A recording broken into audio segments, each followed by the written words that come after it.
Space Elf Pirates. These stellar swashbucklers are a big part of what prompted me to buy the Nachman Kill Team box, and I decided to revisit a technique I've shown you before and refine it in order to paint them. Philip here from Manning the Fort, and today I wanted to get into how I changed up the recipe for my homemade contrast paint to paint these Voids Guard Corsairs. Now, far and away, the all-star of this, and frankly most of my paint jobs, is the Pro Acryl line of paints. Basically, most of my painting shelf as I look across the room here has slowly been taken over by Pro Acryl, and I have great news, which is that now I have an affiliate link for Pro Acryl and Monument Hobbies. So if you visit the link down in the description and use the discount code Manning the Fort, you will get a little bit of a discount off your order, and a little bit of that order will come back to help me continue to improve the channel. So shameless plug over, let's talk about painting. As with most of my projects, I started off with a Xenithol Prime. Now, normally when I do a Xenithol highlight, I tend to use white acrylic ink. This time I opted for Pro Acryl's transparent white instead for a couple of reasons. One is that acrylic ink tends to dry fairly glossy. Sometimes that's a good trait. This time I didn't really want that. The other thing is that acrylic ink as a layer can be kind of fragile. You might have noticed this if you've done a Xenithol with white ink and then gone back over it with something similar to contrast paint. On occasion, it will actually peel that layer below it up and you have a big mess and kind of have to start all over again. Pro Acryl transparent line is actually paint, although the binder and medium that they use is much more transparent. So I gave it a shot with the transparent white. Now, I will say that while it did what it was supposed to, in that it dried matte and was a lot more durable than an acrylic ink Xenithol, it's not quite as brilliant white. For this paint job, that didn't really matter, but I can definitely see instances in the future where I'll continue using acrylic ink.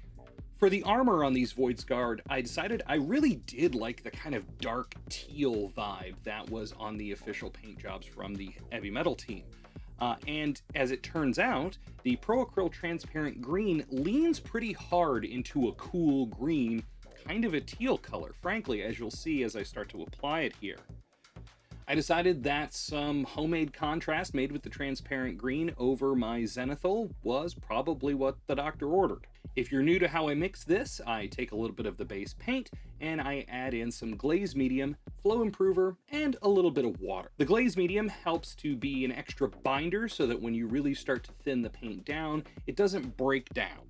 And the flow improver acts as a surfactant, which will help the paint flow more easily into the recesses, which essentially is what contrast paints, speed paints, and anything else that advertises similar qualities essentially does.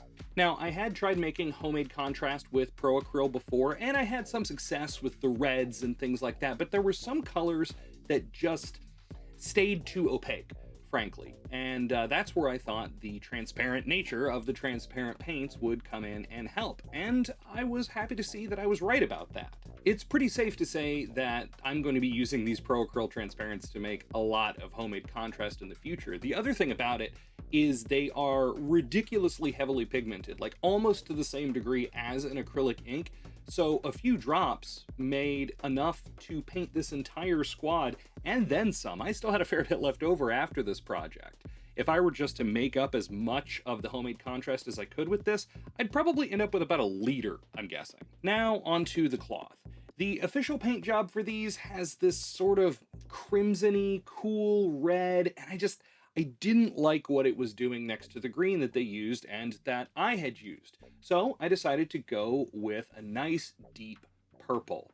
And as happy as I was with the way that the Pro Acryl transparent green performed, the purple is what absolutely sold me on this set of paints.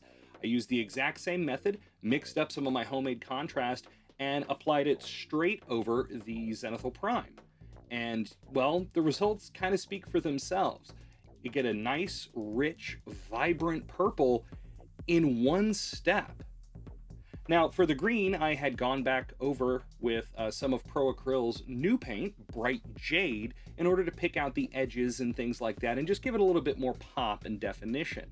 For the cloak, I took out another new color, the Plum, and was going to do that, but ended up not having too much at all. After the initial pass of green, I decided I want to darken things up a little bit and reestablish some of the shadows that I might have lost being sloppy in the Xenithol priming process. So I took the Pro Acryl Transparent Black, did the same thing, but thinned it down even more so that I could have extra control over modulating where those shadows are. Plus, I wanted the shoulder pads in particular to read as almost black, like a really greeny off black.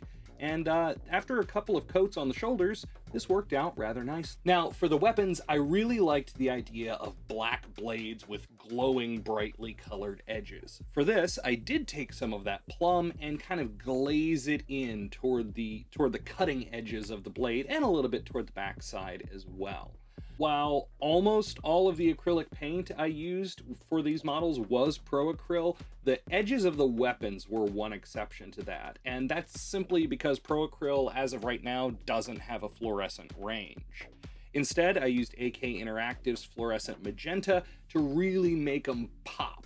For the guns, it was back to the Pro Acryl. In this case, I used Pro Acryl Ivory and then mixed up an oil wash of mostly yellow ochre with a tiny bit of burnt sienna in there to really pick out those shadows and give it sort of that wraith bone type color. It's also what I did for the mask of the site. The skin, I did a couple of different ways so that they're very similar but subtly different. If something started off as a Drukhari before it became a Voidsguard Corsair, then I used Pro Acryl Bright Warm Gray as the base tone. If it was a more traditional Craft World Eldar, then I used the new color Warm Flesh from Pro Acryl.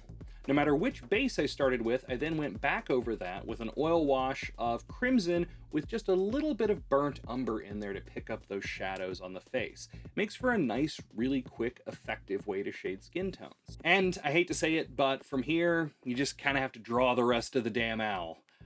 This is not meant to be a blow-by-blow of how I did every single little detail on every bit of the model. There were a couple other instances where I used Pro Acryl Transparent and a couple of other products that aren't Pro Acryl. There's actually potentially going to be a review video coming up on the gold that I used on these models. So if you want to see that, make sure you like the video and subscribe to the channel so that the algorithm gods will send it to you when it's ready.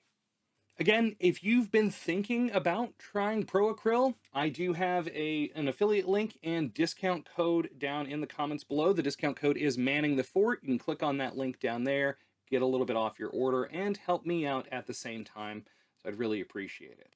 Now, I know I've been pushing Pro Acryl a lot in this video, and that's somewhat by design, if I'm honest, because I have that affiliate link, but there are also other brands of paint I use and really like to use. If you want to see a video about my very favorite metallic paint and how I try to use it in the most versatile way possible, there's a video on screen right now that will show you that. Until next time, again, I'd appreciate it if you liked and subscribed. Remember, it's just paint, and thanks for watching.